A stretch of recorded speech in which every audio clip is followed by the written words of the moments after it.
Last class में जो हमारा पोर्शन हुआ था, स्टेट लाइन में हम लोगों ने चैप्टर में सेकंड लेक्चर 2 लेक्चर्स हमारे हो चुके थे, जिसमें कि हमने क्या क्या देखा था। एक बार मैं इसको रिकॉल भी करना चाहूँगा। तो हमारा जो टॉपिक हुआ था, लाइक हम लोगों ने कुछ मिड पॉइंट बेस्ड क्वेश्चन किए थे ट्रायंगल में। ओके, और प्लीज म्यूट वॉइस अविनाश। ठीक है, मैं आपसे बहुत पहले कह चुका हूँ, आप लोग अननेसेसरली बिल्कुल ये ध्यान देते हुए कि आप लोग जो है ऑडियो ओपन नहीं होना चाहिए आप लोगों का, बहुत डिस्टर्बेंस होता है। सो तो ये यहाँ पे मैं बताना चाहूँगा कि जो हमारा पोर्शन था, ठीक है, तो उसमें हमने देखा था मिड पॉइंट से बेस्ड क्वेश्चन देखा था, कुछ हमने शॉर्ट ट्रिक्स भी देखे थे, कुछ सेक्शन फॉर्मूले के ट्रिक्स भी देखा था। और उस पे लास्ट क्वेश्चन जो हमारा हुआ था वो 5:4 उसका आंसर हो रहा था। अब हम अगले टॉपिक पे आने वाले हैं, स्लोप ऑफ स्ट्रेट लाइन, ठीक है ना, उसके बारे में हम यहाँ पे देखेंगे। So first of all sharing screen with all of you, so it takes bit of time.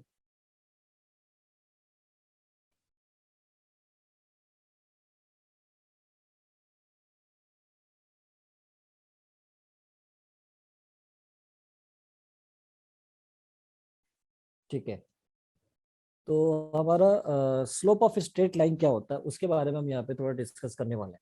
ठीक है, slope of straight line.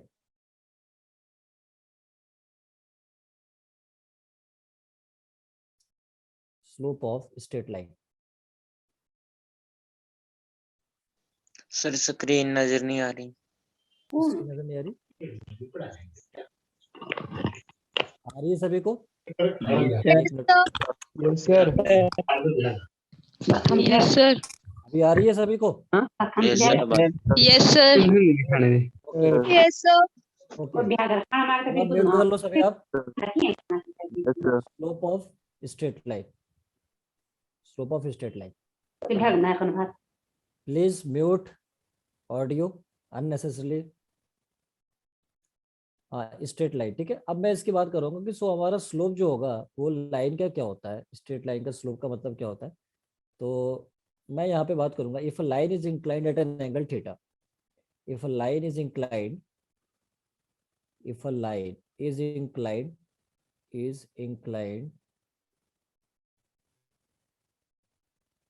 at an angle theta, at an angle theta with positive direction of x-axis, with positive direction of x-axis, positive direction of x-axis in anti-clockwise sense, in anti-clockwise sense, then slope of line, then slope of line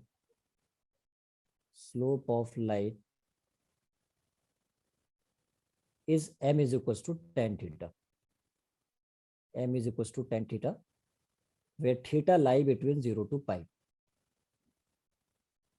अब मतलब क्या हुआ, तो हमने बताया कि कोई भी लाइन एक्स एक्सिस से, positive direction of X axis से अगर वो थीटा डिग्री पे इंक्लाइंड है इन एंटी क्लॉकवाइज सेंस, तो जो लाइन का स्लोप होता है, स्लोप मतलब होता है इंक्लिनेशन, ठीक है, उसका झुकाव एक्स एक्सिस से कितना है, positive direction of X axis से। सो tan of this angle theta, मतलब थीटा में tan अप्लाई कर देंगे तो हमारा जो स्लोप होगा वो आ जाएगा वे theta lie between 0 to pi. मतलब ये कि जैसे मान लेते हो ये हमारे पास वाई एक्सिस है and this is X axis, this is X axis and this is Y axis. अब हमारे पास कोई लाइन है, सपोज यहाँ पे हमारे पास कोई लाइन हो जाता है, कुछ इस तरह से मैं मान लेता हूँ कि ये लाइन हमारा लाइक कुछ इस तरह से लाइन है।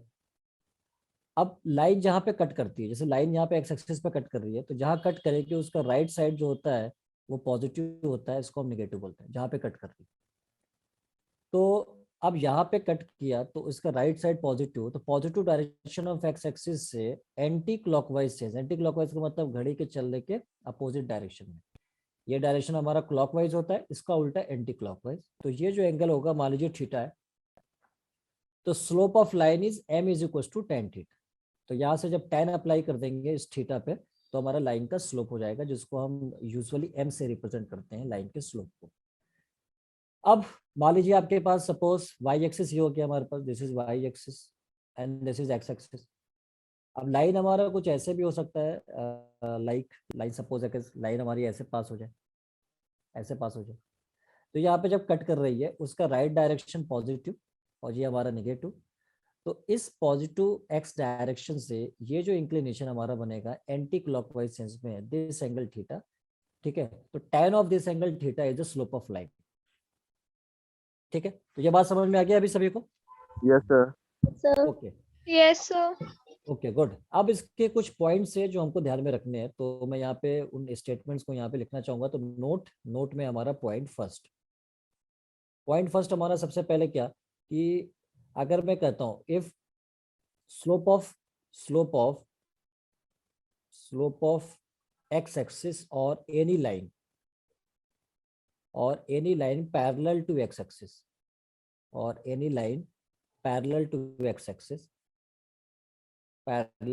Axis is zero. अब ये कैसे? तो अब ये जो एक्स एक्सिस है ये भी तो एक लाइन होता है ना, जैसे हमारे पास सपोज ये वाई एक्सिस, ये एक्स एक्सिस, अब ये एक्स एक्सिस से भी एक लाइन होती है। तो अब स्लोप होता है tan ऑफ थीटा मतलब हो गया लाइन का पॉजिटिव एक्स से, यानी एक्स एक्सिस के एंगल जो होता है वो हमारा थीटा होता है। अब अगर मैं कहूँ कि भाई इस एक्स एक्सिस ये है और इसका एक्स एक्सिस से खुद एंगल, मतलब एक लाइन एक्स एक्सिस है और उसका एक्स एक्सिस से एंगल कितना हो जाएगा बताना जरा? जीरो। भाई कोई भी लाइन है एक्स एक्सिस और एक्स एक्सिस का एक्स एक्सिस एंगल कितना हो जाएगा? जीरो हो जाएगा। या मैं पैरेलल टू एक्स एक्सिस बोलूं तो अब बताओ मेरे को थीटा की वैल्यू कितनी होगी? एक्स एक्सिस से एंगल कितना हो जाएगा? जीरो। जीरो। जीरो। तो अगर जीरो हो गया तो tan of zero is zero, क्योंकि tan जीरो की वैल्यू जीरो होता है। तो मतलब मैं कह सकता हूँ कि इस केस में स्लोप जो होगा वो हमारा जीरो हो जाएगा। तो भाई हमने यहाँ पे लिखवाया है। क्लियर है सभी को ये बात? Yes sir. Okay Yes, sir. Good. अब मैं सेकंड पॉइंट पे यहाँ पे लिखने वाला हूँ स्लोप ऑफ वाई एक्सिस और any line parallel to Y axis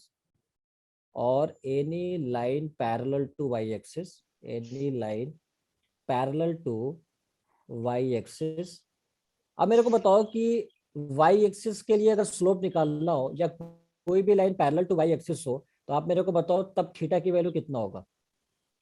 ये हमारा वाई एक्सिस है and this is X axis Y axis. अब मैं कोई लाइन यहाँ से लेता हूँ, एक तो वाई एक्सिस ही ले सकता हूँ, जैसे ये वाई एक्सिस है, अगेन ये खुद अपने आप में एक लाइन है। या इसके पैरेलल जो लाइन लेता हूँ, ये पैरेलल लाइन लेता हूँ, एक्स एक्सिस वाई एक्सिस के पैरेलल है, ये सारी लाइन जो है वाई एक्सिस के पैरेलल है। तो आप मेरे को बताओ एंगल कितना होगा? 90 डिग्री। 90 डिग्री। सो 90 डिग्री। तो मतलब मैं कह सकता हूँ कि theta is equal to 90 degree. So therefore tan of theta यानी tan 90 is infinity. So slope is infinity. This is slope. So slope is infinity. तो मतलब कह सकता हूँ कि स्लोप ऑफ वाई एक्सिस और any line parallel to Y axis is infinity. तो इस बात को भी ध्यान में रखना है कि इन्फिनिटी होगा। अच्छा, अब मैं नोट का थर्ड पॉइंट यहाँ पे लिखने वाला हूँ। तो third point please mute. Third point की मैं बात करता हूँ यहाँ पे स्लोप ऑफ लाइंस या theta, if theta is acute, मैं यहाँ पे लिख रहा हूँ if theta is acute then slope is. अब आप मेरे को बताओ कि अगर थीटा एक्यूट हो जाएगा तो एक्यूट एंगल कहाँ से कहाँ तक लाई करता है? Sir 0 to 90 degree. 0 से 90 डिग्री। तो 0 से 90 का मतलब हो गया, 0 से 90 का मतलब हो गया कि फर्स्ट क्वाड्रेंट में आएगा। Yes sir. और Yes, sir. फर्स्ट क्वाड्रेंट में all trigonometric functions are positive. Positive. Yes sir. Yes, sir. तो tan of theta is positive, Yes, sir. therefore slope will be positive। Yes sir. Yes, ठीक है, sir. Okay. तो मैं ये लिखने वाला हूँ if theta is acute then slope is positive. इस बात को ध्यान में रखना है कि अगर थीटा एक्यूट होगा तो स्लोप हमारा पॉजिटिव होगा। And if theta is obtuse,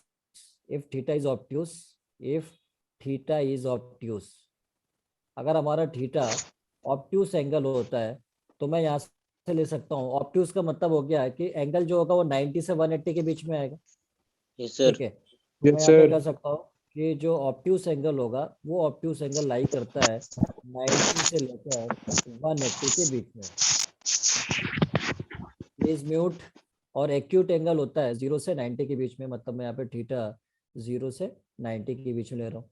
तो ऑब्ट्यूस में अगर 0 से 90 से 180 ऑब्ट्यूस हो गया, मतलब सेकंड क्वाड्रेंट, और सेकंड क्वाड्रेंट में tan पॉजिटिव और नेगेटिव।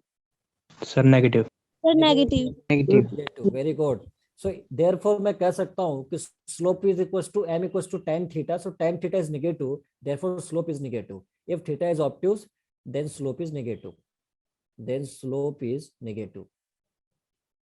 अब आप देखो यहाँ पे अगर मैं दो केसेस लेकर चलता हूँ एक्यूट या ऑब्ट्यूज का, तो जैसे मान लीजिए हमारे पास ये वाई एक्सिस है, दिस इज एक्स एक्सिस है, एक्स एक्सिस वाई एक्सिस, और अब हमारे पास यहाँ पे कोई लाइन है। ठीक है, यहाँ पे मैं एक लाइन लेता हूँ कुछ इस तरह से। तो आप मेरे को बताओ कि यहाँ पे कुछ ना कुछ एंगल होगा थीटा, तो slope of this line is positive और negative? Slope of this line is positive because theta is acute, because Yes, theta sir. Is acute therefore m is positive. तो मैं यहाँ पे एक्यूट के लिए पॉजिटिव लिखता हूँ। और अगर सपोज हमारी लाइन कुछ इस तरह से हो जाए, सपोज यहाँ पे y एक्सिस है, this is y axis and this is x axis, और अब मैं यहाँ पे कोई लाइन लेता हूँ लाइक कुछ इस तरह से, ये हमारा लाइन एल हो गया, तो दिस एंगल इज थीटा, तो स्लोप इज नेगेटिव और positive? Sir negative. Negative. Yes, because theta is obtuse angle, so this is obtuse, therefore slope is negative. Because tan theta is negative, therefore Yes, slope sir. is negative. तो m is negative. ठीक है, तो अब मैं point 4 पे आता हूँ यहाँ पे। तो पॉइंट 4 ये है कि सपोज हमारे पास लाइन सेगमेंट है, जैसे कोई भी लाइन सेगमेंट मैं यहाँ पे ले सकता हूँ, ये पॉइंट, ये लाइन सेगमेंट है ए और बी, इन दोनों से एक लाइन बनता है कुछ इस तरह से, लाइक दिस इज पॉइंट में x1 y1, ये हमको गिवन होगा, and this is x2 y2, ये मुझे गिवन, और मुझसे कहा जाएगा कि slope of line segment A B means slope of line segment A B. Please mute unnecessarily, आप क्यों ऑन करते हैं आप लोग? ऑडियो ओपन है किसी का? Slope of line segment A B. ठीक है, तो ए बी का स्लोप अगर हम निकालना चाहेंगे यहाँ से मेरे को, तो बताइए यहाँ पे एक फॉर्मूला मेरे को यूज करना पड़ेगा, वो है फॉर्मूला आपको याद रखना है, y2 minus y2 minus y1 x2 minus x2 minus x। x2 - x1। ठीक है, so this is slope of line segment A B, तो इस बात को ध्यान में रखना है। तो ये नोट के 4 पॉइंट्स हो गए। नोट के पॉइंट्स बहुत इंपॉर्टेंट होते हैं, जैसे जैसे आगे बढ़ते रहेंगे नोट्स के पॉइंट्स मिलते रहेंगे, तो इस सबको ध्यान में रखना है। हाँ, किसी का ऑडियो अगर ओपन हो रहा है तो प्लीज मैं बार बार रिक्वेस्ट नहीं करूंगा, मैं क्लास को अभी क्विट कर दूंगा यहाँ पे, क्योंकि मेरे को डिस्टर्बेंस नहीं चाहिए होता है क्लास में। बार बार मैं समझा रहा हूँ, अननेसेसरीली जो है वो प्लीज आप लोग जो है अनम्यूट ना करिए, अदरवाइज अगर इन्वॉल्वमेंट नहीं होगा तो मेरे को पढ़ाने में मजा नहीं आता है, और जब मजा नहीं आएगा तो मैं क्विट कर देता हूँ, मेरे को टाइम ही नहीं लगता है। इस बात को ध्यान में रखें। ठीक है, अब मैं क्वेश्चन यहाँ पे लिखने वाला हूँ। क्वेश्चन हमारे पास क्या है कि एक लाइन है, वो लाई कर रहा है फर्स्ट क्वाड्रेंट में, lie in the first quadrant, lie in the first quadrant,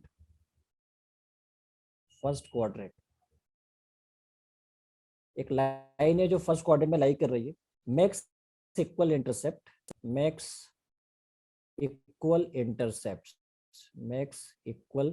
intercepts on coordinate axis, equal intercepts on coordinate axis।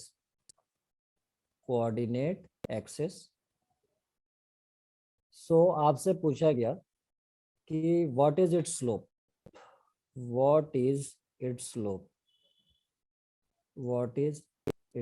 ये आपको बताना है कि स्लोप क्या होगा, ये आपसे पूछा गया। पहले क्वेश्चन आप पढ़ लो अच्छे से। क्वेश्चन में कह रहा है कि एक लाइन है जो लाई कर रहा है फर्स्ट क्वाड्रेंट में लाई कर रही है, equal intercepts on coordinate axis. Coordinate axis का मतलब हो गया both axis, X axis and Y axis, दोनों का मतलब ये हो गया।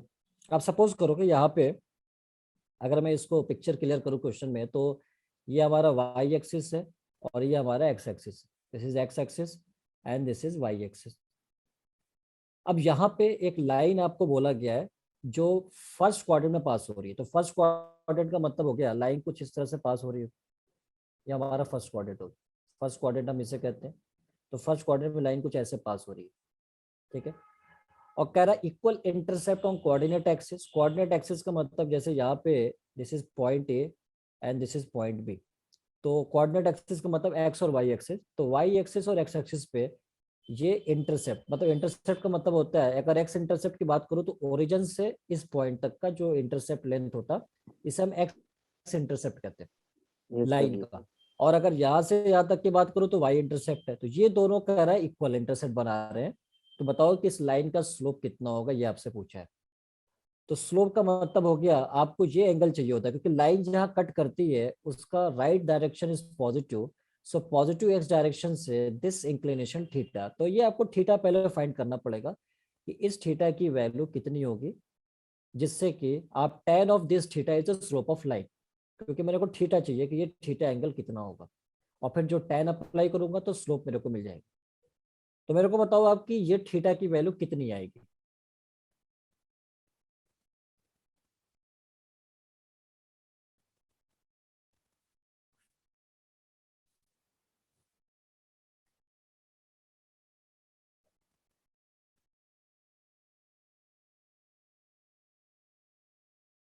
अभी तक तो टाइम लगना ही नहीं चाहिए था।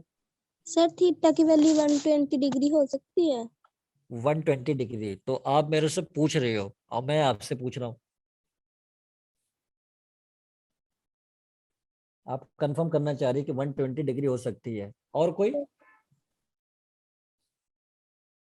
मुझे तो बताना ही है, मैं देखना चाह रहा हूँ। इतना टाइम तो नहीं लगना चाहिए। 9-10 के बचपन में 90 से अबव होगी हाँ, क्या होगा अविनाश? सर, 90 से अबव। अच्छा 90 से अब होगी, मगर कितनी होगी ये नहीं पता चल पा रहा है, यही कहना चाह रहे हो आप? 120। 120 होगी। अच्छा 120 जिसने बोला है, क्या नाम है आपका? 120 जो आप बता रही हो। हाँ मानसी, क्या नाम है आपका? मानसी नाम है? No sir. अच्छा नाम है, जो भी नाम है, आप मेरे को बताओ यहाँ पे 120 कैसे आ रहा है। आज मेरे को पहली बार पता चलेगा 120, तो मैं जानना चाह रहा हूँ कैसे आएगा 120। ठीक है, चलिए ये तो बेसिक एंगल की बात है। 9-10 की बेसिक आप लोग पढ़िए, बहुत जरूरी है, ठीक है ना। क्योंकि ये 9th स्टैंडर्ड में इस तरह के क्वेश्चंस होते हैं कि एंगल कितना होगा। अब आप मेरे को बताओ कि ये जो ट्रायंगल है OAB, ये एक राइट एंगल ट्रायंगल होता है। और राइट एंगल ट्रायंगल जो होता है, तो ये एंगल आपको दिख रहा है 90 डिग्री। अब 90 डिग्री हो गया, बाकी 90 डिग्री बच गया, तो ये दोनों को 90 लेकर आना पड़ेगा। अब आपको पता है कि ये दोनों साइड इक्वल है ट्रायंगल का, तो ये एंगल और ये एंगल आपस में क्या होंगे? इक्वल होंगे, क्योंकि ये एक आइसोसेलेस ट्रायंगल बनना है जिसके दो साइड्स आपस में क्या है? इक्वल है। तो मतलब ये एंगल हमारा कितना हो गया? 45 हो गया। This angle is 45 and this angle is 45 and this complete angle is 180 degree. Straight angle आपने पढ़ा होगा, जो ये कंप्लीट एंगल 180 डिग्री बनता है। अब इस 180 में अगर मैं 45 को माइनस कर दूं तो फिर मेरे को थीटा मिल जाएगा 180 degree minus 45 degree, 135 degree. 135 degree. अब आप मेरे को बताओ कितनी स्ट्रेंथ है यहाँ पे? किसी ने मेरे को ये रिस्पॉन्स ही नहीं किया। 37 स्टूडेंट्स हैं और अभी तक पता नहीं क्या सोच रहे थे। भाई ये तो एंगल का बेसिक कॉन्सेप्ट है ना, अभी तो कहानी है बहुत सारी, अभी तो ये ट्रेलर है, पिक्चर तो बहुत आगे अब मिलता रहेगा आपको। तो कम से कम बेसिक्स आप लोग कवर करिए, सही करिए। ये 135 डिग्री है। अब थीटा 135 आ गया, तो आपको tan ऑफ स्लोप जो होगा लाइन का slope m is equal to tan 135 degree. और tan 135 की वैल्यू कैसे निकलेगा? तो ट्रिग्नोमेट्री का पोर्शन तो अभी हुआ नहीं होगा, लेकिन कभी आपने पढ़ा है कि कैसे निकालते हैं? अगर नहीं पढ़ा है तो मैं फिर भी यहाँ पे बताता हूँ। वैसे ट्रिग्नोमेट्री में पढ़ाई जाएगी आप लोगों को, ठीक है। tan 135 डिग्री को हम ब्रेक डाउन कर लेते हैं। जैसे हम अगर इसको ब्रेक डाउन कर लेते हैं, मान लीजिए इसको 90 + 45 ऐसा तो लिख सकता हूँ ना? Yes sir. Yes sir. ठीक है, अब आपने पढ़ा होगा कि कोई भी अगर 90 प्लस में अगर थीटा अगर हम बात करते हैं, 90 प्लस में अगर चलते हैं तो ये ट्रिग्नोमेट्रिक फंक्शन कन्वर्ट हो जाता है। जैसे tan कन्वर्ट हो जाएगा किसमें, कॉट में। कॉट में। तो इसे मैं cot 45 लिख सकता हूँ। लेकिन ये प्लस भी हो सकता है या माइनस भी हो सकता है, डिपेंड ऑन कि ये किस क्वाड्रेंट में आ रहा है। क्वाड्रेंट में लाई कर रहा है। हाँ, तो 90 प्लस थीटा किस क्वाड्रेंट में लाई करेगा? सर सेकंड सेकंड क्वाड्रेंट में। tan नेगेटिव या पॉजिटिव? नेगेटिव। नेगेटिव। यहाँ पे माइनस यूज करूंगा। समझ आ गया? Yes yes sir. अच्छा, अब tan 45 की वैल्यू 1 होता है तो cot 45 की वैल्यू कितना होता है? वो भी 1 होता है। तो One. बाहर माइनस लगा हुआ है तो -1, तो ये स्लोप आ गया -1। समझ आया सभी को? Yes yes sir sir. Yes sir तो ये अब एंगल निकल जाएगा, एंगल अब निकल जाएगा अगली बार से। Yes sir yes sir. ठीक है, वेरी गुड। अब हम अगला क्वेश्चन पे आते हैं जो आपको सोच के बताना है। इस क्वेश्चन में किसी को कोई डाउट तो नहीं है कैसे हमने No, यहाँ पे sir. Angle? No sir. Good. अब मैं अगला क्वेश्चन यहाँ पे लिख रहा हूँ। A line is inclined. A line is inclined. A line is inclined. Inclined at 60 degree. At 60 degree with positive direction. With positive direction. With positive direction of y-axis. Positive direction of y-axis in anti-clockwise sense. In anti-clockwise sense. Anti-clockwise sense. What is its slope? What is its slope? पहली बात कि question में आपको सही से पढ़ना है कि जो एंगल दिया है वो कहाँ से एंगल दिया हुआ है, क्योंकि सारा एंगल स्लोप नहीं बनाता है, सिर्फ पॉजिटिव एक्स डायरेक्शन से जो एंगल होगा लाइन का वही स्लोप बनाता है। What is it's slope? कह रहा है कि इसका स्लोप क्या होगा, ये आपसे पूछा गया।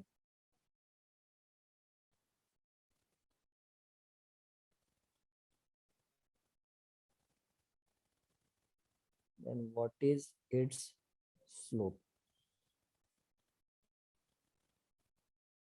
तो एक लाइन है जो 60 डिग्री इंक्लाइंड है positive direction of Y axis से इन एंटी क्लॉकवाइज से। What is slope? तो अगर मैं इसका एक प्लॉट बनाऊं तो कुछ इस तरह से यहाँ पे बनने वाला है। जैसे मान लीजिए आपके पास this is Y axis and this is X axis, ठीक है। अब यहाँ पे मेरे को लाइन एक इंक्लाइन कराना है। जैसे एक लाइन है, सपोज मैं एक लाइन को ऐसे मान लेता हूँ कि एक लाइन है इस तरह से। अब ध्यान रखें, जैसे हमने बताया था कि लाइन एक्स एक्सिस पे जहाँ कट करेगी उसका राइट डायरेक्शन पॉजिटिव होता है और ये पीछे नेगेटिव होता है। उसी तरह से वाई एक्सिस के लिए भी सेम बात है, बट यहाँ पे क्या करना है कि लाइन जहाँ पे कट करेगी उसका अबव डायरेक्शन पॉजिटिव हो जाता है, यानी अबव जो डायरेक्शन है वो पॉजिटिव हो जाएगा और बिलो डायरेक्शन नेगेटिव हो जाएगा। तो ये वाई एक्सिस के लिए बात हो रही है। अब उसने क्या बोला क्वेश्चन के अंदर? क्वेश्चन में बोला है कि 60 डिग्री जो इंक्लाइंड है positive direction of Y axis से है। तो positive direction of Y axis का मतलब हो गया कि जैसे ये वाई एक्सिस है, इसके positive direction of Y axis से मतलब यहां से अगर मैं लूं तो ये एंगल एंटी क्लॉकवाइज सेंस में बनना है। देखो एंटी क्लॉकवाइज सेंस ऐसे ही आता है, तो एंटी क्लॉकवाइज एंगल डायरेक्शन में दे रखा है 60 डिग्री, यानी ये 60 डिग्री एंगल यहाँ पे फॉर्म हो रहा है, ठीक है। तो अब आपसे कह रहा है कि बताओ कि इस लाइन का स्लोप क्या होगा। पहली बात ये कि अगर स्टूडेंट इस क्वेश्चन को सही से नहीं पढ़ते हैं तो वो क्या समझते हैं? वो समझते हैं कि थीटा 60 डिग्री ये वाला एंगल दे दिया और फिर क्या करते हैं, स्लोप लगा देते हैं tan 60 और tan 60 इक्वल्स टू √3। ऑप्शन में पहला आपको वही दिखेगा √3। तो क्वेश्चन को पढ़ना पड़ता है कि लाइन का जो इंक्लिनेशन है वो कहाँ से दे रखा है। ये इंक्लिनेशन वाई एक्सिस से देकर रखा है, यहाँ पे हमारा एक्स एक्सिस से हमको एंगल चाहिए कौन सा? हमको एंगल चाहिए ये वाला एंगल चाहिए, तभी मैं tan of this theta is slope of line. But ये 60 डिग्री दिया हुआ है। With the help of this given information आपको इस एंगल पर आना है कि इस एंगल की वैल्यू क्या होगी। तो जैसे मेरे को ये एंगल मिलेगा मैं यहाँ से ये फाइंड कर लूंगा। अच्छा, ये कभी आपके दिमाग में ये भी आ रहा होगा कि मैं जो लाइन ले रखा हूँ यहाँ पे, तो लाइन मेरे को कैसे पता चला कि लाइन ऐसे ही पास हो रही है? लाइन ऐसे भी तो पास हो सकती है। आप जैसे सोचोगे कि लाइन ऐसे भी तो पास हो सकती है, तो जब लाइन ऐसे पास होगी तो पॉजिटिव डायरेक्शन क्या होगा, वही ऊपर पॉजिटिव नीचे निगेटिव। तो फिर ये एंगल 60 डिग्री अगर मैं बनाऊंगा तो 60 डिग्री बन तो जाएगा, लेकिन सेंस इज क्लॉकवाइज। लेकिन मेरे को एज पर द क्वेश्चन में मेरे को मेंशन किया गया है कि एंटी क्लॉकवाइज सेंस होना चाहिए। तो एंटी क्लॉकवाइज सेंस जो बनेगा नहीं, इसका मतलब ये है कि लाइन इस तरह से पास नहीं हो सकती है। तो ये वाला केस तो मैं नहीं लेने वाला हूं, इसलिए हमने लाइन को ऐसे पास कराया था। ठीक है। अच्छा, अब ऐसा भी हो सकता है कि जैसे लाइन को अगर आपने ऐसे पास करा दिया तो मैं ऐसे पास करा दूं, ऐसा भी तो हो सकता था। ठीक है। अब लाइन यहाँ पे कट कर रही है, तो लाइन जब यहाँ पे कट करेगी तो पॉजिटिव डायरेक्शन ऊपर वाला, निगेटिव डायरेक्शन ऊपर वाला।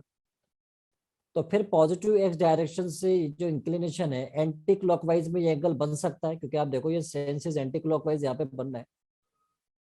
तो इस तरह से बनेगा तो ये 60 डिग्री, तो मैं ये भी ले सकता हूँ, कोई प्रॉब्लम नहीं है। आंसर में डिफरेंस नहीं आएगा। क्यों नहीं आएगा?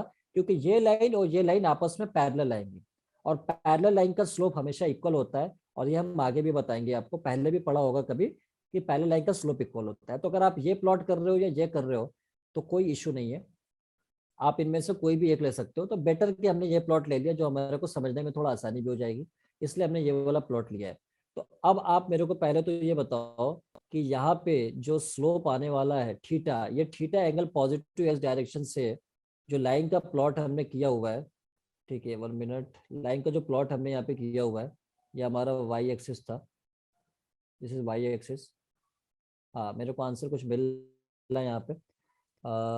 आंसर -1/√3 या कॉट यहाँ पे क्या लिखा हुआ है नीरज? आंसर को तो कॉट कहाँ से आएगा? -1/√3 और क्या? यस सर, माइनस हाँ वन बताओ, बाई सही बता रहा हूँ, -1/√3। Yes, -1/√3 is the correct answer. और किसी के -1/√3 आएगा क्या? Anyone else? Arpana, Mansi, Avinash? So -1/√3 आ रहा है। -1/√3। अच्छा मेरे को बताओ ये एंगल कितना आ रहा है?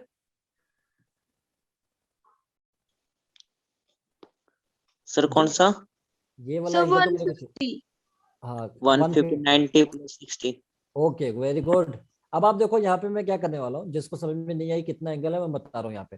पहले बात कि दो लाइन अगर इंटरसेक्ट करती हैं तो ये वर्टिकली अपोजिट एंगल बनता है, जो कि सेम एंगल होंगे। अगर ये 60 डिग्री है तो ये 60 डिग्री हो जाएगा, because they are vertically opposite. और ये 90, ये 60, तो ये angle 30 degree, so this angle is 30 degree.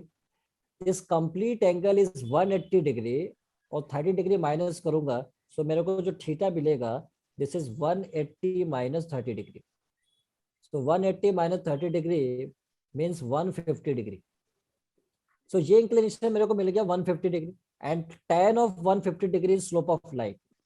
तो tan of 150 degree is slope of line. अब मेरे को tan 150 इवेलुएट करना है। tan 150 मेरे को कैसे सॉल्व होकर आएगा, तो आप देखो इसको मैं लिख सकता हूँ tan 90 और प्लस प्लस कितना लिख सकता हूँ 60 डिग्री। 60। ठीक है। Yes sir. अब मैंने अभी बताया कि tan 90 प्लस थीटा कन्वर्ट होगा कॉट में, so this is cot 60 degree. और लेकिन माइनस या प्लस तो डिपेंड ऑन, मैंने बताया कि सेकंड क्वाड्रेंट में आएगा, सेकंड क्वाड्रेंट में क्या होता है नेगेटिव, तो tan नेगेटिव, तो यहाँ पे माइनस आ गया। सो माइनस, और tan 60 cot 60 की वैल्यू होता है 1/√3, सो this is Yes, sir. -1/√3। So Yes, finally sir. Slope of this line is -1/√3। इस क्लियर है सभी को? Yes, sir. Yes, sir. Yes, sir. Yes, sir. Yes, sir. Okay. Sir एक बार repeat करा दो। अच्छा एक बार रिपीट कर देते हैं, ठीक है कोई नहीं, मैं 1000 बार रिपीट कर दूंगा अविनाश, मेरे को कोई दिक्कत नहीं है। ठीक है। हमने बताया कि जैसे ये लाइन है, और इस लाइन का बोला था कि पॉजिटिव वाई डायरेक्शन, पॉजिटिव ने बताया था कि लाइन जहां कट करेगी उसका ऊपर का साइड होता है पॉजिटिव वाई और नीचे का साइड होता है नेगेटिव वाई। सिमिलरली लाइन अगर एक्स एक्सिस पे कट करेगी तो right of side is positive and left of side is negative. तो कह रहा कि पॉजिटिव वाई से 60 डिग्री पे लाइन इंक्लाइन थी, तो कह रहा था कि बताओ कि इस लाइन का स्लोप क्या होगा। तो लाइन का स्लोप का मतलब हमने लाइन को ऐसे ही प्लॉट किया, क्योंकि मेरे को पता था अगर मैं ऐसे प्लॉट करूंगा तो ये जो एंगल आएगा ये पॉजिटिव वाई एक्सिस से एंटी क्लॉकवाइज सेंस में एंगल दिया हुआ था, तो ऐसे ही बनेगा एंगल 60 डिग्री, क्योंकि क्वेश्चन में मेंशन था एंटी क्लॉकवाइज सेंस। तो अब मेरे को ये पता है कि ये एंगल 60 डिग्री है, और मेरे को ये एंगल चाहिए था क्योंकि यही एंगल स्लोप लेकर आता है। tan of this angle is slope of line, तो मुझे ये फाइंड करना था। तो अब आपको ये एंगल दिया हुआ है 60 डिग्री, तो वर्टिकली अपोजिट एंगल, यानी कोई भी लाइन अगर इंटरसेक्ट करती है तो वर्टिकली अपोजिट जो एंगल होते हैं वो इक्वल होते हैं। सो ये अगर 60 तो ये भी 60, सो ये 90 ये 60 तो ये 30, बिकॉज इंटीरियर एंगल का सम 180 होता है ट्रायंगल के अंदर। तो 90 और 60 150, तो सो ये यहाँ पे 30 बच गया। अब ये complete angle is straight angle which is 180 degree, so 180 degree minus 30, this is 150 degree, so this angle is 150 degree. So tan of 150 degree is slope of this line. So 150 को हमने ब्रेक डाउन किया दो part में, so 90 degree plus 60 degree, so 90 plus theta second quadrant में minus cot theta, so tan negative होता है, सो यहाँ पे माइनस यूज किया। कॉट 60 की वैल्यू होता है 1/√3, सो आंसर इज -1/√3। क्लियर है अभी? Yes, sir. Yes, sir. Yes, Yes, sir. sir. Okay, good. Yes, sir. Very good. अब मैं नेक्स्ट क्वेश्चन पे आता हूँ। अब आपको बताना है find the slope of lines passing through, find the slope of lines, find the slope of lines passing through. अब दो पॉइंट्स आपको दिए हुए हैं, जैसे मैं पार्ट फर्स्ट की बात करूंगा यहाँ पे, पार्ट फर्स्ट। अब एक लाइन है जो 2 पॉइंट से पास हो रही है, 3, -2 एंड दूसरी जो पॉइंट है -1, 4, और जो सेकंड पार्ट है हमारे पास वो दूसरी लाइन है कोई 3, -2 एंड 3, 4। तो अब याद रहे हमने नोट में पॉइंट लिखवाया था। नोट में क्या पॉइंट लिखवाया था? अगर 2 पॉइंट्स अगर आपको पता है लाइन का, जैसे लाइन का 2 पॉइंट्स पता है, जैसे यहाँ पे x1 y1 x2 y2, तो स्लोप ऑफ लाइन यहाँ से आता है। तो अब एग्जामिनर क्या करेगा, अगर आपको मान लीजिए कि ये 2 पॉइंट नहीं देता है तो आपको इंक्लिनेशन देगा। इंक्लिनेशन जैसे हमें यहाँ पे देखो दिया हुआ है, यहाँ पे कुछ दिया जिससे हम इंक्लिनेशन फाइंड कर सकते थे। इक्वल इंटरसेप्ट दिया, हम फाइंड कर लिए। यहाँ पे जो इन्फॉर्मेशन दिया 60 डिग्री वाई एक्सिस से, लेकिन 2 पॉइंट नहीं दिया तो हमने इंक्लिनेशन फाइंड कर लिया। लेकिन अगर जब भी आपको 2 पॉइंट देता है तो आपको इंक्लिनेशन नहीं देगा, क्योंकि उसको पता है कि आप फॉर्मूले से निकालने वाले हो। यस अब सर। अब आपको क्या करना है, अगर फर्स्ट पार्ट की मैं बात करता हूँ तो फर्स्ट पार्ट आप देखो यहाँ पे, अगर आप x1 y1 एज्यूम कर लो, this is x1 y1 and this is x2 y2, तो सिंपल फॉर्मूला आपको यूज करना है। तो आपके पास फॉर्मूला पता है, m = y2 - y1 upon x2 - x1। अब आपको पता है कि y2 y1 क्या है, बस फॉर्मूले से पुट करना है। y2 हमारे पास है 4 minus y1 is -2 upon x2 is -1 minus x1 is 3। तो इधर सॉल्व हो क्या आएगा, कितना 6 upon -2 Sir, 3. The -3. -3. -3 is The correct. -3. Okay yes, -3 is correct. So slope of line is -3। ठीक है, ये हमारा -3 हो गया, मतलब इस पॉइंट का जो स्लोप होगा हमारा वो क्या हो गया, मतलब इस लाइन का -3। तो इसी तरह से आप सेकंड पार्ट का आंसर बताइए क्या होने वाला है। सेकंड पार्ट का आंसर मेरे को बताइए। So 1. 1 अभी चेक कर लेते हैं। 1 किसी का आंसर आ रहा है क्या? सर अभी ट्राई कर रहे हैं।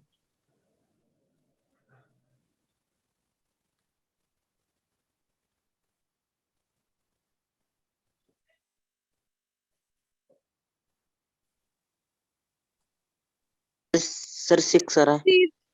So 0 आ रहा है। Sir, 6 Sir, 6, sir. Right answer is 6।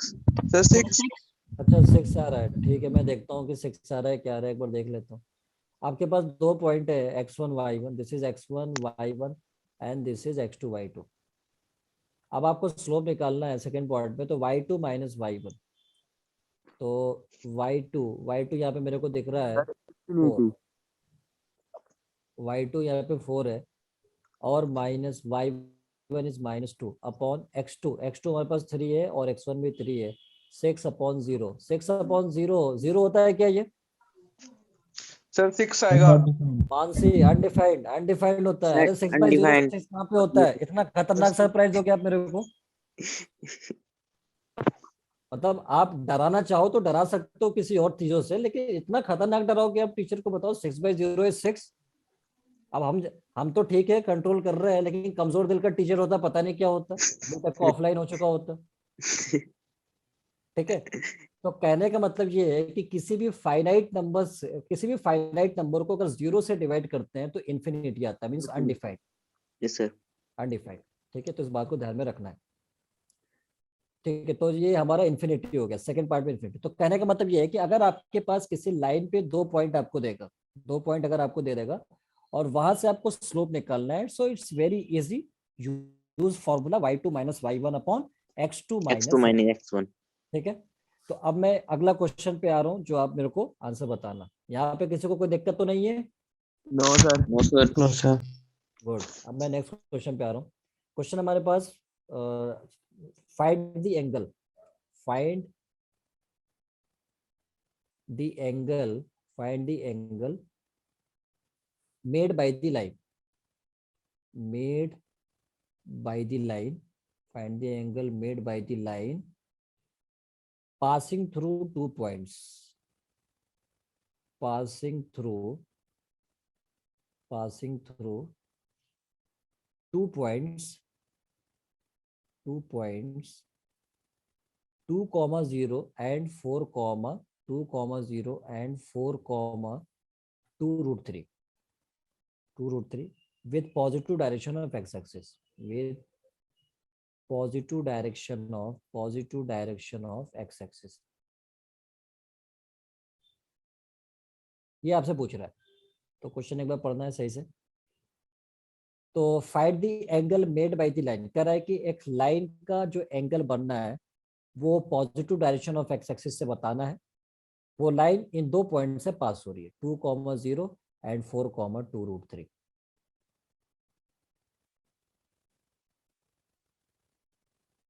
तो अगर मैं सपोज यहाँ पे एक प्लॉट लूँ, तो ये हमारा वाई एक्सिस और ये हमारा एक्स एक्सिस।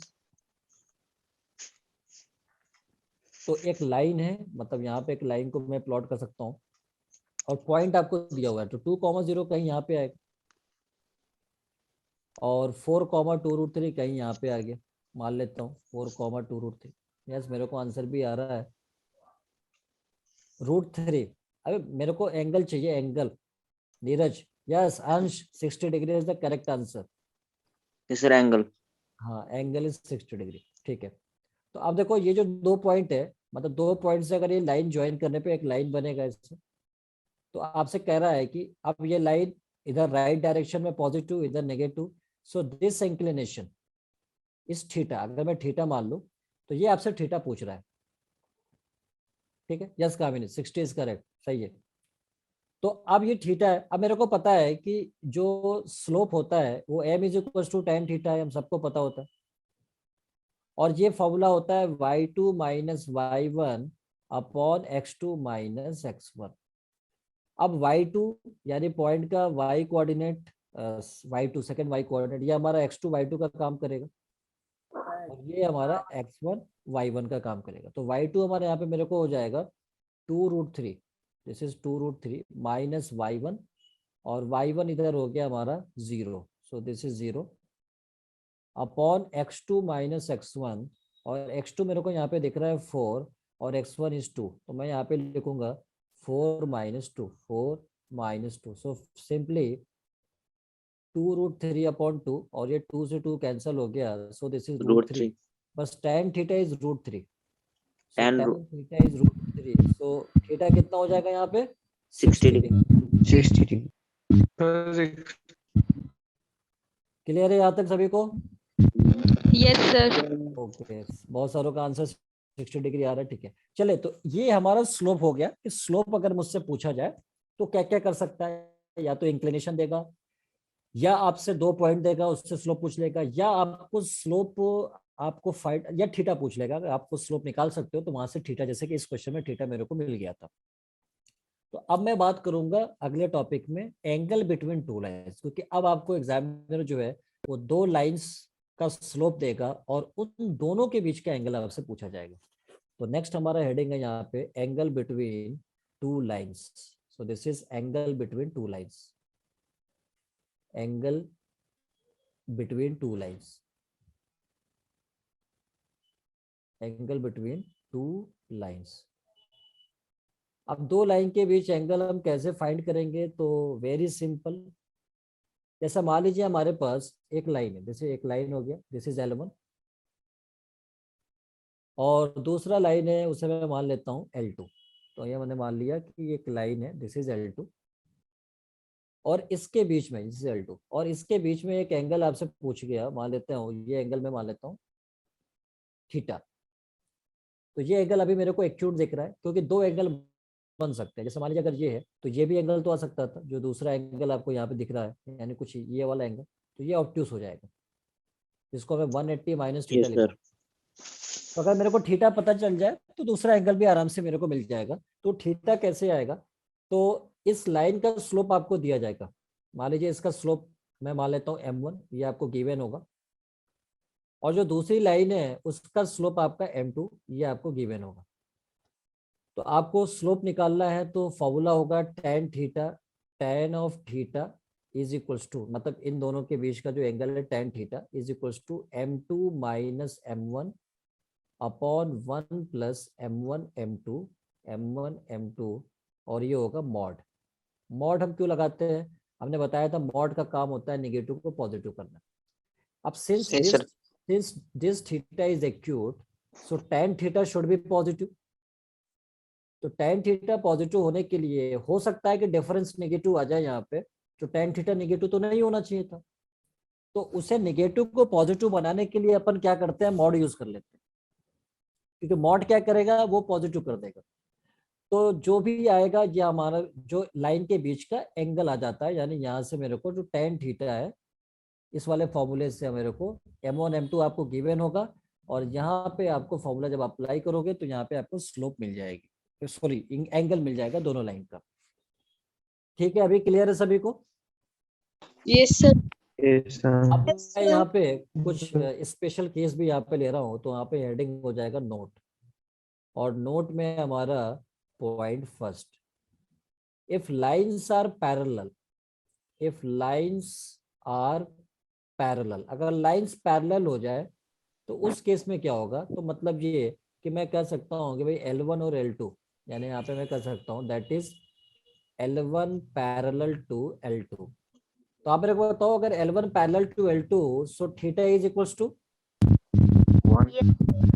तो दोनों लाइन का थीटा कितना होगा? यहाँ पे अगर मैं ये स्लोप है M2 minus M1 Vedant, M2 minus M1 upon 1 plus M1 M2, this is angle between line. ठीक है, तो अब हम बात करता हूँ यहाँ पे कि अगर L1 पैरेलल टू L2 हो जाए तो थीटा की वैल्यू क्या होगा? 0। 1. अरे 1 कहाँ से हो गया? थीटा 0 होगा। सो थीटा 0, तो tan of theta is equal to 0। तो यहाँ से tan थीटा जब मैं 0 करूंगा तो आप देखो यहाँ से क्या आने वाला है, tan थीटा तो 0 हो गया, और फॉर्मूला होता है इधर M2 minus M1 upon 1 plus M1 M2, और ये मॉड इज इक्वल टू 0 हो गया।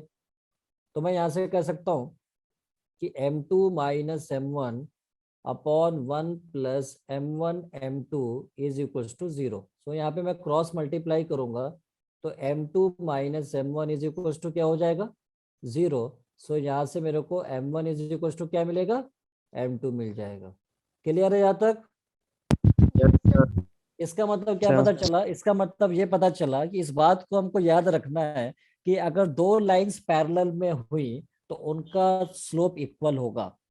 ठीक है, कन्वर्स भी ट्रू है कि भाई अगर लाइंस पैरेलल तो स्लोप इक्वल, ठीक है, स्लोप इक्वल तो लाइंस पैरेलल। ठीक है, तो इसलिए इस बात को ध्यान में रखना है, M1 is equal to M2। अच्छा, मैं सेकंड केस लेने वाला हूँ यहाँ पे कि if lines are perpendicular. Second case ये भी तो हो सकता है, मतलब अगर मैं पैरेलल का केस लूंगा तो परपेंडिकुलर को बुरा लग जाएगा भाई। तो इफ लाइंस आर परपेंडिकुलर, तो लाइंस अगर मैं परपेंडिकुलर ले रहा हूँ, दैट इज मतलब मैं इसको अगर मेंशन करूँ तो कुछ इस तरह से लिखूंगा कि L1 perpendicular to L2। So L1 perpendicular to L2, तो आप सबको पता है कि theta is equal to 90 degree. 90. So theta 90 degree, therefore tan of 90 degree is infinity. Tan of 90 Sir. degree is infinity. और इस वाले फॉर्मूले में जो हमारा फॉर्मूला है यहाँ पे अब मेरा इन्फिनिटी हो जाएगा। तो अब मैं यहाँ पे इन्फिनिटी पुट करता हूँ। Infinity is equal to M2 minus M1 upon 1 plus 1 M1 M2। ठीक है, और ये मॉड। अच्छा, आप मेरे को बताओ, क्या मैं इन्फिनिटी को 1/0 नहीं ले सकता हूँ? सर ले सकते हैं. Yes sir. ठीक है, क्योंकि कोई भी Yes, sir. फाइनाइट नंबर को अगर आप 0 से डिवाइड करोगे तो इन्फिनिटी आएगा, मैं लिख सकता हूँ। अगर आप नहीं भी परमिशन दोगे तो भी मैं लिखूंगा, क्योंकि मैं आपकी नो बात सर। सुनने वाला नहीं हूँ। ठीक है, सही बात ही सुनूंगा आपकी। Yes तो sir. ठीक है, तो अब मैं क्या करूंगा यहाँ पे, इससे क्रॉस, अब इसे मैं ऐसे भी लिख सकता हूँ। अब आप देखो, ऐसे मैं क्रॉस मल्टीप्लाई कर देता हूँ, तो मैं ऐसे लिखूंगा मॉड, ये इधर मल्टीप्लाई होके 0 हो जाएगा, तो इधर ये इधर मल्टीप्लाई होके 1 हो जाएगा, तो मैं लिखूंगा 1 प्लस M1 M2। ठीक है, ये मॉड के साथ हो गया, और इज इक्वल टू इधर हो गया 0। सो यहाँ पे मैं 1 plus M1 M2 is equal to 0 लिख सकता हूँ। सो यहाँ से मैं M1 M2 is equal to क्या हो जाएगा, -1 हो जाएगा। M1 M2 is equal to -1। तो मतलब ये हो गया कि अगर दो लाइंस अगर 90 डिग्री पे है, तो दोनों का स्लोप का प्रोडक्ट -1 होगा। और ये बार बार यूज होता रहेगा, इसलिए आपको ध्यान में रखना है, इसको मेमोराइज कर लेना है कि लाइंस अगर परपेंडिकुलर है तो product of their slopes is -1, और अगर लाइंस पैरेलल है तो their slopes are equal, so M1 is equal to M2। ठीक है, तो अब Yes, sir. क्वेश्चन कैसे पूछा जाएगा वो हम यहाँ पे आगे क्वेश्चन पे आने वाले हैं। अभी यहाँ तक किसी को कोई दिक्कत तो नहीं है? No, sir. No sir. Very good. So अब मैं यहाँ पे क्वेश्चन पे आ रहा हूँ। क्वेश्चन हमारे पास है, angle between lines is π/4। Angle between lines is π/4। π/4 को हम 45 डिग्री कर सकते हैं। ठीक है, आगे आप यस सर। ट्रिग्नोमेट्री में पढ़ोगे भी।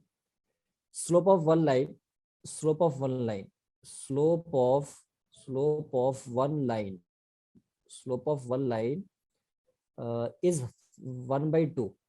Slope of one line is 1/2. Find the slope of other line. Find the slope of other line. Find the slope of other line. ये आपसे पूछा गया। तो क्वेश्चन को सही से पढ़ना पड़ेगा। क्वेश्चन में आपको लाइंस के बीच का एंगल दे रखा है। तो मतलब ये कि एक लाइन अगर मैं L1 मान लूँ, दिस इज L1, और दूसरी लाइन अगर मैं यहाँ पे मान लूँ L2, तो ये हमारा L2, this line is L2। अब यहाँ पे ये जो एंगल है ये π/4 दिया हुआ है। π/4 का मतलब 45 डिग्री, बिकॉज पाई की वैल्यू होता है 180 डिग्री, तो 180/4 अगर हम डिवाइड करेंगे तो 45 डिग्री होंगे। और एक लाइन का स्लोप यानी आप M1 मान सकते हो कि M1 आपको दिया हुआ है 1/2। तो आपको दूसरे लाइन का स्लोप मीन्स M2, ये आपसे पूछ रहा है कि क्या होगा। फॉर्मूला आपके पास है, ये आपका theta, angle between line is theta in the formula. So आप एक बार थीटा हो गए। M1 पता है, M2 आपको फाइंड करना है। तो फाइंड करके मेरे को बताइए फॉर्मूले से। फॉर्मूला मैं एक बार फिर से स्क्रीन पे यहाँ पे शो करता हूँ।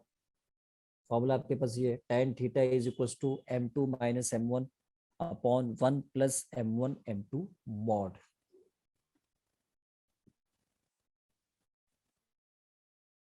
सर आगे करना। सर क्वेश्चन वाला पेज निकालना.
सर -13 माइनस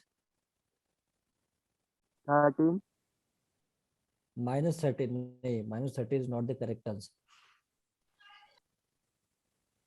सर और 3 sir Sir, 3 -1/3. 1/3 no, 1/3 is incorrect. Sir 3 3 तो होगा, लेकिन उसके साथ एक और भी आपको एक स्लोप मिलेगा। आप सिर्फ एक ही लगा रहे हो, आप मॉडुलस का कॉन्सेप्ट यूज नहीं कर पा रहे आप लोग। अंश not only 3 use the concept of modulus function. Sir ने आपको फंक्शन चैप्टर में पढ़ाया होगा मॉडुलस का कॉन्सेप्ट। देखो मैं बताता हूँ यहाँ पे, ठीक है। चलो यहाँ पे फॉर्मूला थीटा आपको दिया हुआ है, तो फॉर्मूला हमारे पास हमने बताया था कि tan theta is equal to m2 minus m1 upon 1 plus m1 m2 1 plus m1 m2 और इस पूरे का मॉड, ये होता है। थीटा आपको दे रखा है 45 degree, so this should be 45। m1 आपके पास है 1/2, फॉर्मूले में पुट करना है, तो यहाँ पे मैं पुट कर रहा हूँ। तो ये हमारा हो गया tan of 45 degree, tan of 45 degree is equal to mod के साथ यहाँ पे m2 हमें फाइंड करना है माइनस m1। m1 हमारे पास कितना होगा? Yes Anjana, your answer is correct, -1/3 और 3। m2 माइनस m1 हमारे पास गिवन है 1/2, m1 is 1/2 upon 1 plus m1 m2 1 plus, और m1 m2 मतलब m1 हमारे पास ये 1/2 और m2 हमें फाइंड करना है। And tan 45 is 1, yes Kamini answer is correct, tan 45 is 1। तो यहाँ से जो tan 45 डिग्री है ये सभी को पता होता है 1 होता है, तो 1 इज इक्वल टू यहाँ पे हो गया m2 minus 1/2 upon 1 plus half m2, ये हो गया।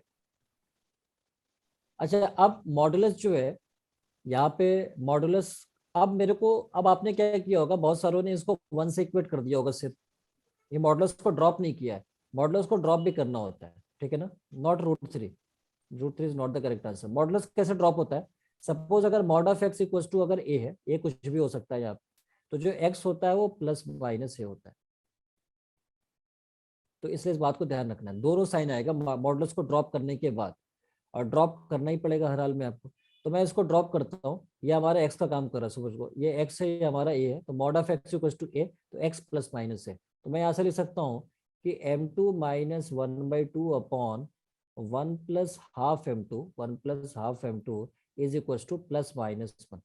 तो एक बार +1 के साथ इक्वेट होगा और एक बार -1 के साथ, दोनों से केसेस आएंगे, तो और करके आपको आंसर बताना पड़ता है, ठीक है।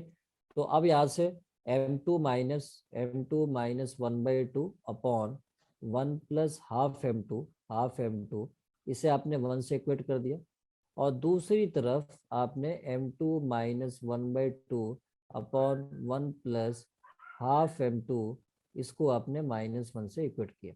तो यहाँ से आप सॉल्व करेंगे, तो यहाँ से आप सॉल्व करके देख लो, ये m2 minus half is equal to, इधर हो गया क्रॉस मल्टीप्लाई किया तो इधर हो गया 1 प्लस हाफ m2, ठीक है। और ये इधर आएगा तो m2 माइनस हाफ m2 हो गया, दिस इज हाफ m2, और ये उधर जाएगा तो 1 प्लस 1/2 मिलकर 3/2 हो गया। 3 ये इधर हो गया m2/2 इज इक्वल टू, इधर हो गया 3/2, ये 2 से 2 कैंसिल हो गया, सो m2 की वैल्यू यहाँ से मेरे को मिल गया 3। तो एक तो ये मिल गया, दूसरा आप यहाँ से भी फाइंड कर सकते हो। यहाँ से आप फाइंड करोगे तो ये जो होगा यहाँ पे m2 की वैल्यू आपको यहाँ से m2 माइनस 1/2, ये इधर मल्टीप्लाई होगा तो -1 माइनस m2/2, और इधर आएगा तो आएगा ऐड हो जाएगा 3/2 m2 इज इक्वल टू, इधर हो जाएगा आपका -1/2, 2 से 2 कैंसिल हो गया, m2 की वैल्यू यहाँ से -1/3। 1/3 तो आप और करके यहाँ पे बताओगे कि m2 -1/3 भी हो सकता है, या m2 की वैल्यू यहाँ पे 3 भी हो सकता है, ठीक है। तो मॉड हमेशा याद रखना कि मॉडुलस को ड्रॉप करना पड़ता है, और जब भी मॉडुलस को ड्रॉप करेंगे दो साइन हमको लेना पड़ता है, +-1, जैसे कि यहाँ पे हमने +-1 दोनों साइन को ड्रॉप करके लिया है, तो इसलिए इस बात को ध्यान में रखना है। अदरवाइज जो क्वेश्चन ऑब्जेक्टिव में बनता है उसमें एग्जामिनर को पता होता है कि आप ये वाला कॉन्सेप्ट नहीं यूज कर पाओगे, तो -1 के साथ जो आंसर आता है वही ऑप्शन में देता है, और D option none of this दे देता है। तो -1 के साथ जो ऑप्शन आएगा वो देता है आपको, और डी नन ऑफ दिस देगा। आप सोचोगे अरे 3 तो आना था, लेकिन 3 तो ऑप्शन में नहीं दिख रहा, नन ऑफ दिस आपने करके चले जाए, लेकिन आंसर -1/3 था। तो इसलिए प्लस माइनस का साइन यूज करना is most important. So drop to modulus function first and then you may find 2 values for any quantity, जो भी आपको यहाँ पे फाइंड करना पड़ेगा। अभी भी क्लियर है सभी को? Yes, sir. Yes sir. Yes, sir. Okay, अब मैं बात करूंगा नेक्स्ट एरिया ऑफ ट्रायंगल्स की। मतलब एरिया तो बहुत सारे आप लोगों ने पढ़ा होगा, तो यहाँ पे ट्रायंगल के एरिया का फॉर्मूला आपने पढ़ा ही होगा बहुत सारे। तो खैर यहाँ पे मैं अभी डिस्कस कर लेता हूँ एरिया ऑफ ट्रायंगल। तो एरिया ऑफ ट्रायंगल, तो एक तो बेसिक आपका फॉर्मूला होता है। मान लीजिए आपके पास अगर कोई ट्रायंगल है, सपोज दैट आपके पास ये ट्रायंगल है, जैसे यहाँ पे एक ट्रायंगल हो गया ABC। हाँ, ABC कोई भी ट्रायंगल ले सकता हूँ, दिस इज ABC। और इस ट्रायंगल का अगर आपको बेस लेंथ पता है और हाइट पता है, जैसे ये बेस पता है आपको, और यहाँ से एक हाइट हमने यहाँ पे ड्रॉ कर दिया डी पॉइंट पे, मान लीजिए एल्टीट्यूड, तो इसका एरिया जो आता था हाफ बेस जो होता है हमारा, जो भी यहाँ पे BC, और इस पे जो हाइट है परपेंडिकुलर यानी AD, ठीक है। हाफ बेस इंटू हाइट हमने यहाँ पे यूज कर लेते हैं, हाफ बेस इंटू हाइट। तो ये तो सभी ने पढ़ा होगा। Yes sir. Yes sir.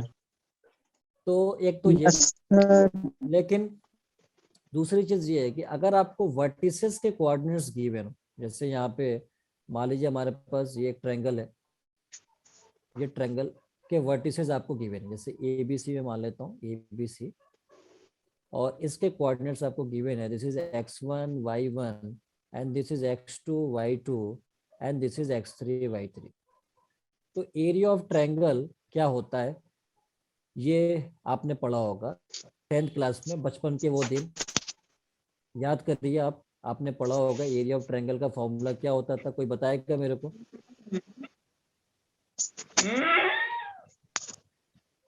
कोई फॉर्मूला बताएगा मेरे को? ऐसा हाफ x1 x2 करके एक फॉर्मूला होता था। Base into height. Base into height तो मैंने पहले ही बता रखा है, तो मैं फिर क्यों पूछूंगा आपसे, ये तो पहले ही हमने बता रखा है। इसका कोई फॉर्मूला आपने पढ़ा है 10th क्लास में? कोऑर्डिनेट्स अगर आपके पास है, ABC कोऑर्डिनेट्स है, तो उसका फॉर्मूला पढ़ा होगा। Yes x1 sir. + x3, वेदांत x1 + x3, मतलब ये खतरनाक वाला आंसर क्यों बताना चाह रहे हो आप मेरे को? चलिए कोई बात नहीं, वैसे तो जो आपने पढ़ा होगा, Length multiply breadth. चलिए मैं यहाँ पे बताता हूँ। देखो जो भी फॉर्मूला आपने पढ़ा है वो, या पहले पढ़ा होगा, आप लोग भूल चुके होंगे, उस फॉर्मूले को अब हम यहाँ पे यूज नहीं करते हैं, क्योंकि अब आप 11th क्लास में आ चुके हो। तो हम फॉर्मूला कौन सा यूज करते हैं यहाँ पे? डिटर्मिनेंट का फॉर्मूला यूज करते हैं। अब ये डिटर्मिनेंट क्या होता है, तो डिटर्मिनेंट अब देखा जाएगा कौन पढ़ाएगा आपको, मैं या अमित सर पढ़ाएंगे, लेकिन कोई ना कोई आपको डिटर्मिनेंट तो पढ़ाएगा ही, लेकिन वो 12th क्लास में आता है डिटर्मिनेंट का टॉपिक, ठीक है। बट उसके लिए यूज बहुत होता है, तो इसलिए हम उसको यहाँ पे यूज करेंगे। तो ये फॉर्मूला होता है जो आपको याद रखना है। इसे हम 2 पैरेलल लाइंस को डिटर्मिनेंट बोलते हैं। और पहला जो कोऑर्डिनेट है x1 y1 1, और x2 y2 1, और x3 y3 1, ये होता है। क्रॉस मल्टीप्लाई करेंगे। हाँ, कुछ इस तरह से करते हैं। डिटर्मिनेंट को ओपन कैसे करेंगे वो अभी मैं बताऊंगा आपको, यस सर। ठीक है ना।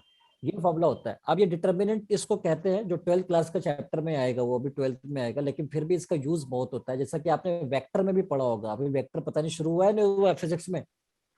No sir. हाँ, तो वेक्टर में एक चीज पढ़ाई होगी, क्रॉस प्रोडक्ट ऑफ 2 वेक्टर्स, उसमें बताएंगे ये सब फॉर्मूला आपको डिटर्मिनेंट का। लेकिन मैं आपको पहले बता देता हूँ ताकि आपको समझ में भी आ जाएगा, और यूज बहुत है तो इसलिए पढ़ना पड़ेगा।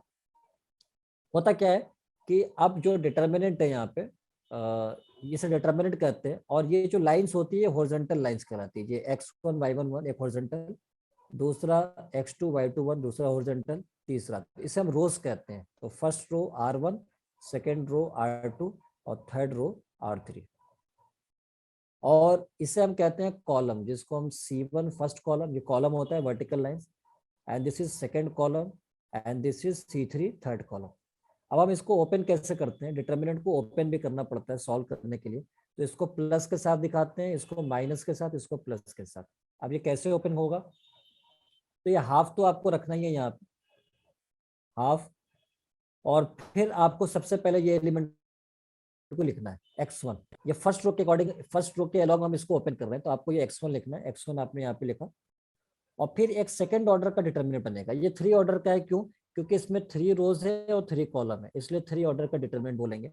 लेकिन अब हम बनाने वाले हैं सेकंड ऑर्डर डिटर्मिनेंट, जिसमें 2 रोज और 2 कॉलम होंगे। कैसे बनेगा, तो इस x1 को इसमें जहां जहां ये इसका वर्टिकल लाइन में जो एलिमेंट आ रहा है और इसके रोज में जो एलिमेंट आ रहा है उसको हटा देंगे, तो एलिमेंट क्या बचेगा, y2 1 y3 1, यहाँ पे हम लिख देंगे y2 1 y3 1, ये हमारा सेकंड ऑर्डर डिटर्मिनेंट बन गया, जिसपे 2 रो है 2 कॉलम है, ये कॉलम 2 हो गए और ये रो 2 हो गए।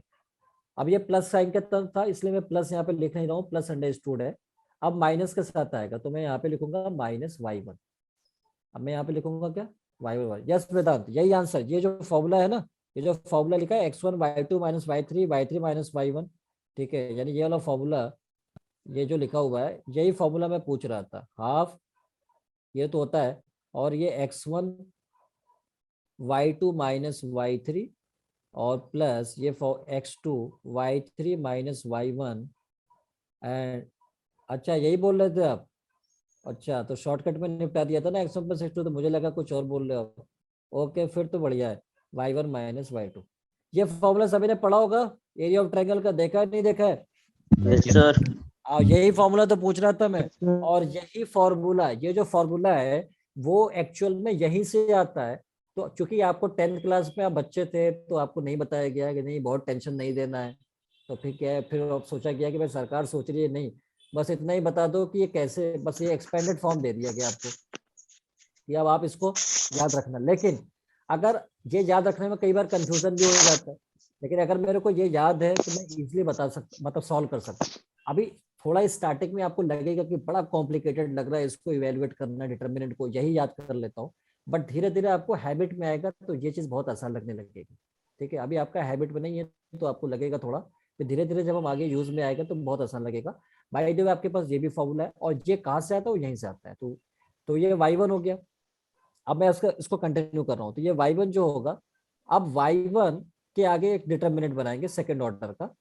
अब y1 का जो एलिमेंट है, y1 जिस रो जिस कॉलम में है उसे हटा देंगे। आप देखो y1 का ये कॉलम का एलिमेंट हटाऊंगा और इसे हटाऊंगा, अब क्या बचेगा मेरे पास, x2 1 x3 1, तो यहाँ पे मैं लिखूंगा x2 1 और x3 1, ये हो गया। और प्लस के बाद माइनस, फिर प्लस आएगा, तो अब मैं यहाँ पे प्लस साइन यूज करने वाला हूँ, तो यहाँ पे हमारा प्लस हो जाएगा 1, और फिर एक डिटर्मिनेंट आएगा यहाँ पे, और डिटर्मिनेंट के बाद यहाँ पे हम क्या बनाने वाले हैं, अब देखो ध्यान से, अब ये 1 है, अब 1 जिस कॉलम और जिस रो में है उसे हम हटा देंगे, तो क्या बचेगा, x2 y2 x3 y3, तो यहाँ पे हो जाएगा x2 y2 and this is x3 y3। तो अब ये कैसे सॉल्व होता है, तो ये सेकंड ऑर्डर का डिटर्मिनेंट को हम ऐसे मल्टीप्लाई करते हैं, पहले इसको मल्टीप्लाई करेंगे, फिर माइनस इसको मल्टीप्लाई करेंगे, फिर पहले इसको, फिर माइनस इसको, फिर पहले इसको माइनस इसको। तो आप देखो यहाँ पे क्या आने वाला है, ये हाफ था यहाँ पे एज इट इज, और इसे ये x1 भी एज इट इज था, इसे हमने पहले मल्टीप्लाई किया, तो 1 का y2 से मल्टीप्लाई y2 होगा, और बीच में साइन माइनस का, और ये हो गया y3। उसके बाद यहाँ पे मेरे को दिख रहा है माइनस y1, फिर ये इससे मल्टीप्लाई होगा तो x2 मिलेगा, बीच में साइन माइनस का, ये इससे मल्टीप्लाई होगा x3 मिलेगा, और इसके बाद फिर +1 का साइन आता है, और अगेन ये इससे मल्टीप्लाई होगा तो x2 y3, और बीच में साइन माइनस का, और ये इससे मल्टीप्लाई होगा तो x3 y2, ये आएगा। तो अल्टीमेटली हमारे को क्या मिला, अब जब आप इसको थोड़ा सिंप्लीफाई करोगे ना तो आपको ये वाला फॉर्मूला मिल जाएगा। आप देखो उसी टाइप का दिख रहा है फॉर्मूला, जब आप सिंप्लीफाई करोगे तो इसी फॉर्म में आने वाला है। तो अब एरिया ऑफ ट्रायंगल जो है वो आप ऐसे सॉल्व कर सकते हो, अब इस तरह का अप्लाई आप कर सकते हो। अब इसको कैसे अप्लाई करेंगे, तो इसको एग्जाम्पल में थोड़ा बेहतर समझ पाएंगे हम इसको, ठीक है ना, कि ये कैसे हम ओपन कर रहे हैं। तो जैसे एक एग्जाम्पल मैं यहाँ पे लेता हूँ, जैसे कि आपको ये बहुत क्लियरली समझ में आ जाएगा। तो मैं इसको एक क्वेश्चन के साथ लेता हूँ, लाइक हमारे पास एरिया ऑफ जो ट्रायंगल बताना है विद वर्टिसेस, मतलब एक ट्रायंगल है हमारे पास कुछ इस तरह से, ये हमारा ट्रायंगल है और इसके वर्टिसेस आपको गिवन है। यहाँ पे मैं वर्टिसेस, यहाँ पे वर्टिसेस में ले लेता हूँ लाइक कितना है 6,3 6,3 और दूसरा है यहाँ पे -3,5 एंड 4,-2। मैंने बताया कि आपसे एरिया ऑफ ट्रायंगल पूछेगा तो आपको क्या करना है, आप इसको मार्क कर लो, this is x1 y1 please mute and this is x2 y2 and this is x3 y3। तो हमने बताया कि एरिया के लिए पहले तो हम इसको जो भी, अच्छा याद रहे एरिया जो भी हम निकालेंगे वो मॉड के साथ आना चाहिए, क्योंकि एरिया कभी पॉजिटिव नहीं हो, कभी निगेटिव नहीं हो सकता, ठीक है। तो इसलिए हम डेल्टा इसको बोल देते हैं, कई बार हमारे ये डेल्टा हो जाता है, इसको हम डेल्टा भी बोल सकते हैं। पहले की जो एरिया होता है, जैसे आप डेल्टा मान लो, जैसे मान लेते हैं हम डेल्टा, इसको मान लेते हैं कि ये एक्सप्रेशन हमारा डेल्टा के बराबर हो गया।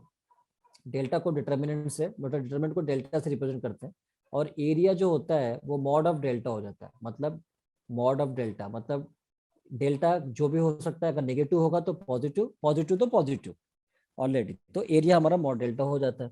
अब आप देखो यहाँ पे मैं क्या करूंगा, वही काम करने वाला हूँ। तो पहले मैं डेल्टा फाइंड करूंगा, फॉर्मूला हमारे पास बहुत बेसिक सा हाफ, हम इसको ध्यान में रखेंगे, x1 y1 1, x1 हमारे पास है 6, y1 3 1, x2 -3 5 1, x3 4 -2 1। फिर हम इसको ओपन कर लेंगे। ओपन करने के लिए हमने बताया सबसे पहले साइन मार्क करो, प्लस माइनस प्लस, और इधर हो गया हाफ और इधर सबसे पहले 6 है, 6 के आगे डिटर्मिनेंट ऐसे बनाएंगे। तो अब मैं इसको हटाऊंगा और इसको हटाऊंगा, इसके कॉलम और रो के एलिमेंट, तो 5 1 -2 1, तो यहाँ पे लिखूंगा 5 1, ये हो गया 5 1 और -2 1। फिर -3 के साथ डिटर्मिनेंट आएगा यहाँ पे, फिर इसे हटाऊंगा, मतलब इस वाले एलिमेंट को अगर मैं हटा दूंगा, यानी इस एलिमेंट को हटाता हूँ और इसको हटाऊंगा तो क्या मिलेगा, -3 1 और इधर बचेगा 4 और 1, ठीक है।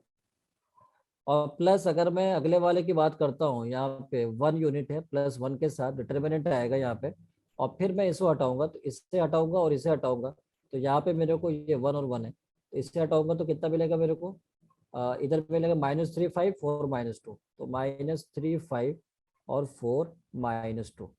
फिर मैं क्या करूंगा, यहाँ पे इसको क्रॉस मल्टीप्लाई इधर करता जाऊंगा, इधर multiply minus this into this minus this into this minus this, तो फिर यहाँ से मेरे को सॉल्व होकर डेल्टा आएगा, तो हाफ और यहाँ से मैं मल्टीप्लाई करूँ, इधर 6 था हमारे पास और ये मल्टीप्लाई हो गया तो 5 और ये -2, बीच में साइन माइनस का होता है, माइनस माइनस प्लस हो जाएगा, 5 माइनस माइनस प्लस 2 और माइनस, फिर उसके बाद क्या आएगा, -3 था तो यहाँ पे -3 है, और फिर यहाँ पे जब मैं इवेल्युएट करूंगा तो ये इससे मल्टीप्लाई होकर -3 -4 -7 हो जाएगा, तो -3 -4 -3 और -4 जो कि बाद में -7 होगा, +1, और फिर इसके आगे अगर मैं बात करूं तो ये हो जाएगा 6 -20, क्योंकि ये तो प्लस हो जाएगा 6 और -20, सो हो जाएगा 6 -20। तो जब इसको हम सॉल्व करेंगे तो हाफ ये हो जाएगा हमारा 7 42, 7 इंटू 6 42, ये हो गया 7 + 3 21 इंटू 21 और -14। तो ये सॉल्व करने के बाद जो फाइनल आंसर आएगा आपका वो 49/2 आएगा, तो ये डेल्टा आ गया 49/2 विच इज ऑलरेडी पॉजिटिव। सो जो एरिया होगा वो हमको पता है कि मॉड डेल्टा होता है, therefore it is already positive, so ये हमारा 49/2 होगा।